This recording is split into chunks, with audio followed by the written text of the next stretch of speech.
Bismillahirrahmanirrahim. Assalamualaikum warahmatullahi wabarakatuh.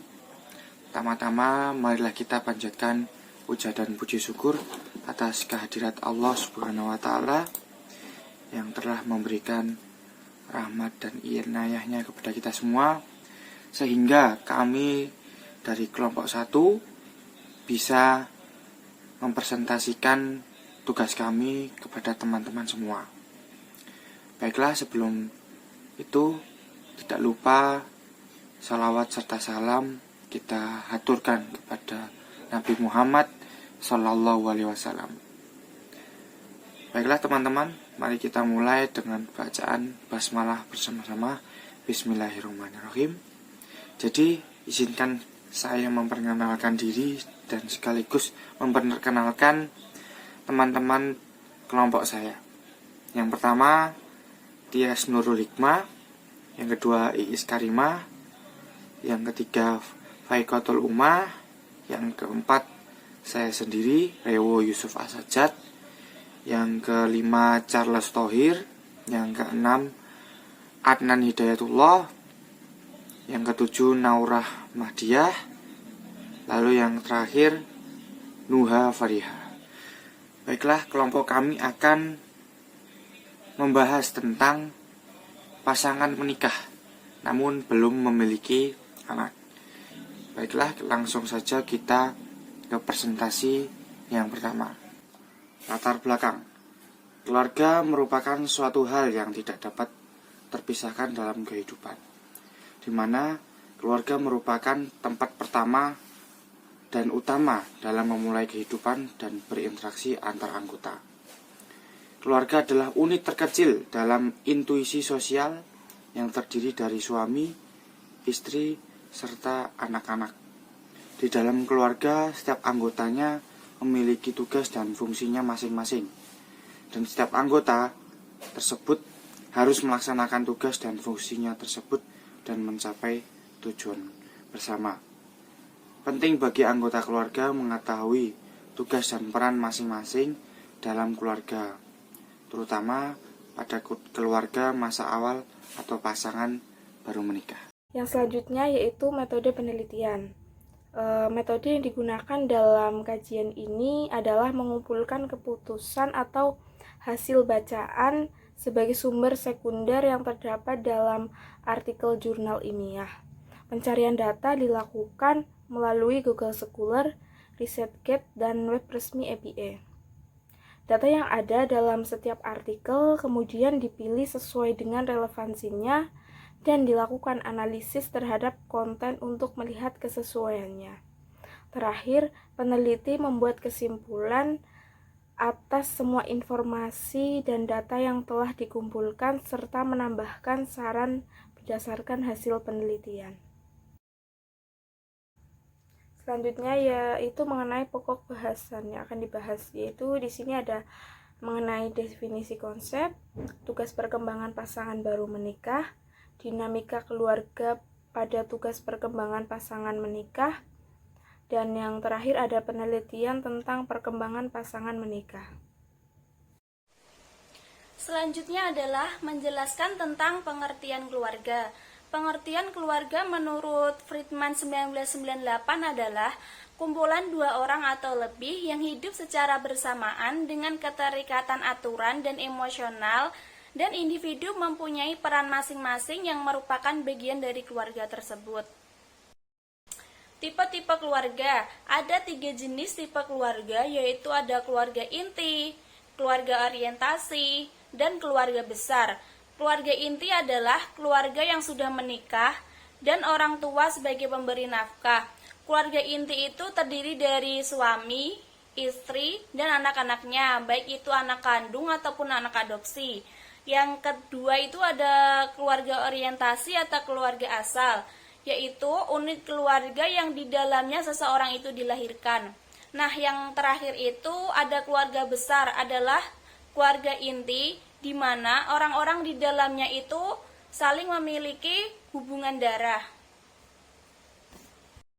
Selanjutnya adalah tahap perkembangan keluarga. Ada 8 tahap perkembangan keluarga, yaitu tahap pertama, keluarga pemula atau pasangan menikah. Tahap kedua, keluarga yang sedang mengasuh anak. Tahap ketiga, keluarga yang anak usia prasekolah. Tahap keempat, keluarga dengan anak usia sekolah. Tahap kelima, keluarga dengan anak remaja. Tahap keenam, keluarga yang melepaskan anak usia dewasa muda. Tahap ketujuh, orang tua pertengahan. Dan yang terakhir adalah keluarga dalam masa pensiun atau lansia. Selanjutnya, tugas perkembangan pasangan baru menikah atau keluarga pemula. Menurut Friedman, terdapat 3 tugas perkembangan. Yang pertama, membangun pernikahan yang saling memuaskan. Pada saat 2 orang nikah dalam pernikahan, perhatian awal mereka adalah menyiapkan suatu kehidupan bersama yang baru. Sumber-sumber dari 2 orang digabungkan, peran-peran mereka berubah, dan fungsi-fungsi baru pun diterima. Belajar hidup bersama sambil memenuhi setiap kebutuhan kepribadian yang mendasar merupakan sebuah tugas perkembangan yang sangat penting. Pasangan harus saling menyesuaikan diri terhadap banyak hal kecil yang bersifat rutinitas. Dalam proses saling menyesuaikan diri ini terdapat suatu kumpulan transaksi berpola dipelihara oleh pasangan tersebut, dengan setiap pasangan memicu dan memantau tingkah laku pasangannya. Kemudian yang kedua, menghubungkan jaringan persaudaraan secara harmonis. Perubahan peran dasar terjadi dalam pernikahan pertama dari pasangan karena mereka pindah dari rumah orang tua ke rumah yang baru. Bersamanya dengan itu, mereka menjadi 3 keluarga, yaitu menjadi anggota keluarga dari anggota asal masing-masing, di samping keluarga mereka sendiri yang baru mereka bentuk. Pasangan tersebut menghadapi tugas-tugas memisahkan diri dari keluarga asal mereka dan mengupayakan berbagai hubungan dengan orang tua mereka, sanak saudara, dan dengan ipar mereka. Karena loyalitas utama mereka harus diubah untuk kepentingan hubungan baru dengan setiap orang tua masing-masing, yaitu hubungan yang tidak hanya memungkinkan dukungan dan kenikmatan satu sama lain, tetapi juga otonomi yang melindungi pasangan tersebut dari campur tangan pihak luar yang mungkin dapat merusak bahtera pernikahan yang bahagia. Kemudian yang terakhir, yang ketiga, keluarga berencana, yaitu keputusan tentang kedudukan sebagai orang tua, apakah ingin memiliki anak atau tidak, atau penentuan waktu untuk hamil merupakan suatu keputusan yang sangat penting. Menurut Littlefield, menekankan pentingnya pertimbangan semua rencana kehamilan keluarga ketika seseorang bekerja di bidang perawatan maternitas.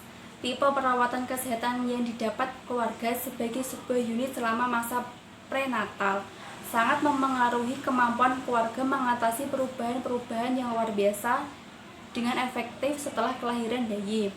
Nah, itu dia 3 tugas perkembangan pasangan baru menikah.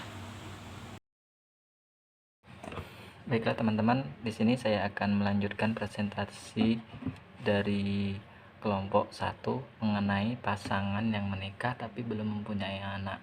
Nah, di sini saya mendapat bagian mengenai dinamika keluarga. Apa sih dinamika keluarga itu? Dinamika keluarga adalah interaksi atau hubungan antar anggota keluarga, yang mana dengan dinamika keluarga ini kita dapat mengetahui bagaimana kondisi keluarga dan lingkungan sekitarnya, seperti itu. Kemudian dinamika keluarga juga dapat diartikan sebagai proses di mana keluarga melakukan fungsi keluarga itu sendiri, kemudian mengambil keputusan dalam keluarga, kemudian memberi dukungan kepada antar anggota keluarganya, seperti itu. Kemudian dapat melakukan coping terhadap perubahan dan tantangan hidup sehari-hari. Jadi tentunya dinamika keluarga ini sangat penting ya, apalagi dengan pasangan yang baru menikah atau ibaratnya nikah muda atau ya pasangan yang sudah menikah gitu loh. Jadi dinamika keluarga ini sangat penting. Kenapa sangat penting? Karena dinamika ini membahas terkait bagaimana anggota keluarga menjalankan fungsi keluarganya itu, kemudian cara mengambilkan keputusan, seperti itu. Nah, dalam dinamika keluarga ini ada 4 aspek ya, aspek-aspek mengenai dinamika keluarga. Yang pertama itu self esteem. Apa itu self esteem? Self esteem adalah harga diri bagaimana individu mengenali atau menganalisa penilaian terhadap dirinya sendiri seperti itu. Jadi self esteem itu harga diri gitu. Dalam kata lainnya, Sunden mengatakan bahwa harga diri adalah penilaian individu terhadap hasil yang dicapai dengan menganalisa seberapa jauh perilaku memenuhi ideal dirinya seperti itu. Jadi self esteem itu harga diri, intinya harga diri seperti itu gitu. Kemudian komunikasi. Nah, komunikasi di sini juga penting. Kenapa penting? Karena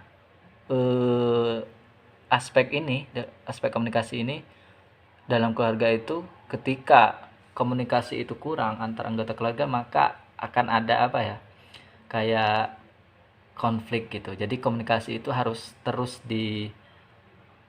dibicarakan antara keluarga, baik itu 1 minggu berapa kali gitu. Jadi setiap hari itu harus ada, apapun sekecil apapun permasalahan, harus ada komunikasi sehingga tidak timbul kesalahpahaman antar keluarga seperti itu. Itu menurut kelompok kami sih mengenai komunikasi dalam aspek dari dinamika keluarga. Kemudian ada sistem nilai keluarga. Sistem nilai keluarga ini gimana ya? Kurang lebih ya, nilai keluarga itu pandangan orang lain mungkin ya. Nilai keluarganya apakah harmonis gitu. Mungkin itu pandangan kelompok kami seperti itu mengenai sistem nilai keluarga. Kemudian jalur ke masyarakat. Jalur ke masyarakat mungkin lebih ke sosialisasi ya, sosialisasinya dengan masyarakat gimana, kemudian dengan tetangga sebelahnya atau dengan kerabat dekat atau keluarga dekat, seperti itu jalur ke masyarakatnya seperti itu. Mungkin lebih ke sosialisasi ya. Jadi keempat aspek ini sangat penting menurut kelompok kami terhadap pasangan yang sudah menikah, apalagi yang belum mempunyai anak, karena anak itu adalah anugerah ya. Dalam Islam itu anak itu adalah rezeki atau anugerah gitu, seperti itu. Mungkin kurang lebihnya seperti itu penjelasan mengenai dinamika keluarga dan aspek-aspeknya. Berikutnya, mengenai penelitian tentang tugas perkembangan pasangan menikah. Yang pertama, menikah merupakan salah satu hal penting yang terjadi dalam kehidupan manusia. Perkawinan atau pernikahan merupakan ikatan lahir batin antara laki-laki dan perempuan sebagai pasangan suami istri dengan tujuan untuk membentuk keluarga atau rumah tangga yang bahagia dan kekal berdasarkan ketuhanan yang Maha Esa. Yang kedua, pernikahan juga bisa diartikan sebagai akad atau perikatan untuk menghalalkan hubungan antara laki-laki dan perempuan dalam rangka mewujudkan kebahagiaan di dunia dan di akhirat. Maka untuk mewujudkan semua itu harus dilakukan atau dilaksanakan pernikahan agar mendapatkan ridha Allah Subhanahu wa taala. Dalam undang-undang pernikahan disebutkan bahwa tujuan dilaksanakannya pernikahan oleh pasangan suami istri adalah membentuk keluarga yang bahagia dan kekal berdasarkan ketuhanan yang Maha Esa. Kemudian dijelaskan lebih lanjut lagi dalam penjelasan undang-undang perkawinan bahwa membentuk keluarga yang bahagia erat hubungannya dengan masalah keturunan. Tidak dapat dipungkiri bahwa keluarga adalah pondasi pertama dalam membangun sebuah masyarakat muslim yang merupakan madrasah iman yang mencetak generasi-generasi muslim yang mampu mengangkat dan meningkatkan kalimat Allah Subhanahu wa taala di muka bumi ini. Dan penelitian yang ketiga yaitu tentang pendidikan keluarga oleh Helmawati tahun 2014. Ketidakhadiran anak menjadikan fungsi beberapa keluarga kehilangan beberapa fungsi dasarnya seperti reproduksi, edukasi, dan pemeliharaan yang menyebabkan tidak terlaksananya peran orang tua dalam mengasuh, membesarkan anak, mengasuh dan membesarkan anak. Kehadiran anak dalam sebuah pernikahan merupakan salah satu motivasi seseorang untuk menikah. Bahkan dapat dikatakan kebahagiaan suatu pernikahan dapat terwujud manakala adanya celotehan anak-anak yang hadir dalam meramaikan kehidupan rumah tangga. Dengan adanya anak, kehidupan rumah tangga menjadi lebih kuat dan semakin kuat dan harmonis. Kemudian penelitian yang keempat yaitu tentang pola asuh orang tua dan Komunikasi dalam Keluarga oleh Jamarah tahun 2014. Kepuasan pernikahan sendiri didefinisikan sebagai sejauh mana pasangan yang menikah merasakan dirinya tercukupi dan terpenuhi dalam hubungan yang dijalaninya. Menurut De Govani dan Rich tahun 2009. Wismanto tahun 2012 menemukan beberapa faktor yang mempengaruhi kepuasan pernikahan. Salah satu di antaranya adalah kehadiran anak. Penelitian yang dilakukan Wismanto menunjukkan bahwa kehadiran anak memiliki peranan yang penting terhadap kepuasan dalam pernikahan. Oke, selanjutnya saya akan menjelaskan 5 dengan perantara anak akan mendekatkan seseorang pada 4 macam. Yang A, mengikuti kecintaan Allah dengan berusaha memperoleh anak agar jenis manusia terpelihara. Yang B, mengharap cinta Rasulullah dalam memperbanyak keturunan sebagai kebanggaan Nabi. Yang C, mengharap keberkahan dengan doa anak soleh setelah kematian. Yang D, mencari syafaat dengan meninggalnya anak kecil jika ia meninggal sebelumnya berusaha menghasilkan keturunan merupakan sebagai ikhtiar atau usaha yang sangat mulia dalam pandangan Islam. Hal tersebut merupakan salah satu untuk mempertahankan komunitas Bani Adam. Ya, seperti itu saja. Apabila banyak salah ucap atau salah perilaku dalam presentase kali ini dari kelompok kami meminta maaf sebesar-besarnya. Wassalamualaikum warahmatullahi wabarakatuh.